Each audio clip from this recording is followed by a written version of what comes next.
Do perennial weeds keep invading your raised beds no matter what you do?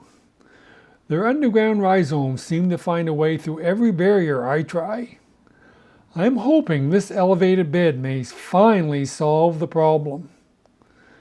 This is Stephen from Short Season Garden, and I offer tips and tricks for gardening in any climate, but especially for short seasons like here in Zone 3B, Zone 4A in Eastern Canada.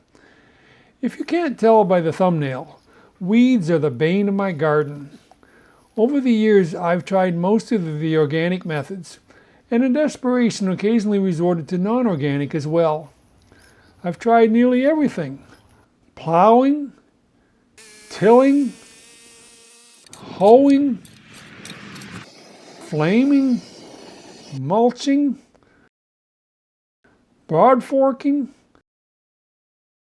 cardboard, and even raised beds layered with cardboard. I've found that consistency with any of these methods will help keep annual weeds in check, but the persistent rhizomes of perennial weeds seem to find their way through mulch and under, through, and around almost every barrier. Anything in contact with the ground seems to be subject to these persistent weeds. Over the years, I've also built and inherited several elevated barrel gardens, and they actually work very well against perennial weeds because they were isolated from the ground. Unfortunately, the wooden supports eventually deteriorated.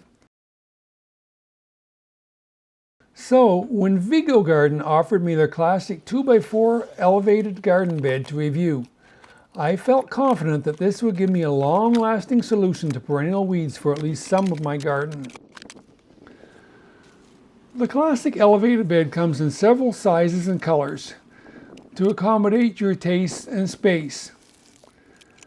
Assembly was straightforward with very clear instructions, although I definitely recommend 2 people for parts of the process.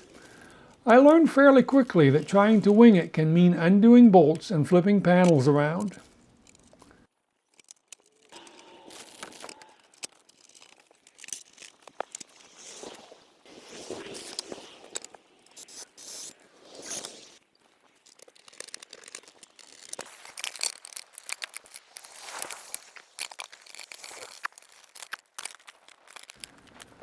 Once the legs are attached, the bed stands 32 inches tall, 36 with the optional casters.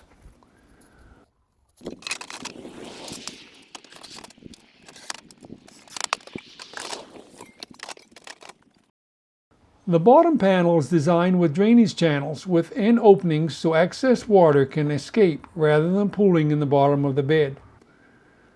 This solid bottom, along with the bed's height, acts as a barrier between the native soil and the bed and should keep those nasty perennial weeds at bay. Of course, the same solid bottom also limits the depth of roots the 12-inch classic bed can support. If this is a problem, Vego Garden does offer a wood grain elevated bed with a 15-inch depth for those who want to grow longer rooted plants. With raised beds and container gardening, the native soil from your garden is too dense and compacts easily. I like to use brand new soil in my self-wicking buckets for tomatoes each year, but this soil will be perfect for my new elevated bed with the addition of some fresh compost.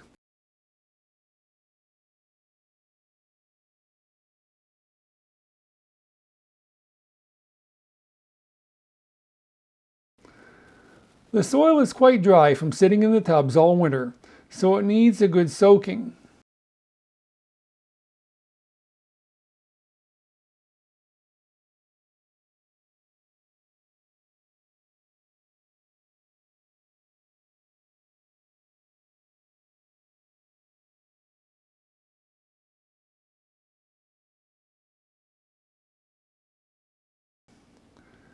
The square foot gardening method works well on a raised bed.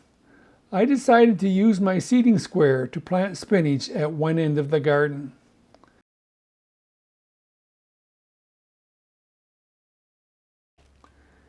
In anticipation of my elevated bed's arrival, I had started some romaine lettuce and some frost hardy alyssum indoors using Vego Garden's seedling trays.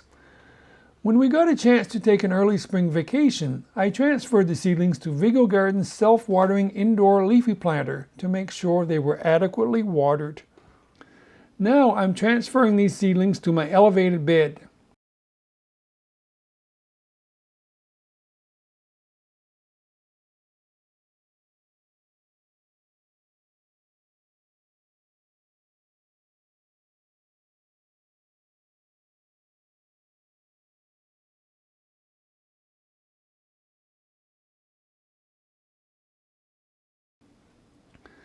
The day of transplanting proved to be quite windy with bright sunlight, less than ideal for transplants. Fortunately, the casters allowed me to move the bed to a sheltered spot. The casters would work beautifully on a patio or deck, but as you can see, they are not really designed for gravel or grass, although they will work. Of course, this 2x4 bed is pretty small compared to my existing garden, and will likely dry out quite quickly, requiring daily watering and probably the addition of some liquid fertilizer from time to time. The exposure on all sides as well as the bottom will probably make the elevated bed freeze quicker in the late autumn, making it impractical for season extension in my short season. Still, I'm very enthused about this elevated bed. Unlike my old wooden barrel supports that eventually deteriorated, this metal bed should hold up much better over the long term. Sure, it will require the annual addition of compost to maintain fertility, and I'm sure the ubiquitous dandelion seeds will find their way into the bed, but the closed bottom and lack of contact with the native soil should keep out the annoying sow thistle and quackgrass. Plus, I get the added benefit of saving my knees and my back, which is a substantial advantage when you're 6 foot 4 inches tall and no longer young. Check out the affiliate link in the description below and be sure to use the included discount codes at checkout. If you found the video helpful, give it a thumbs up, leave a comment, and subscribe to the channel. You can also find me on Instagram or Facebook at shortseasongarden.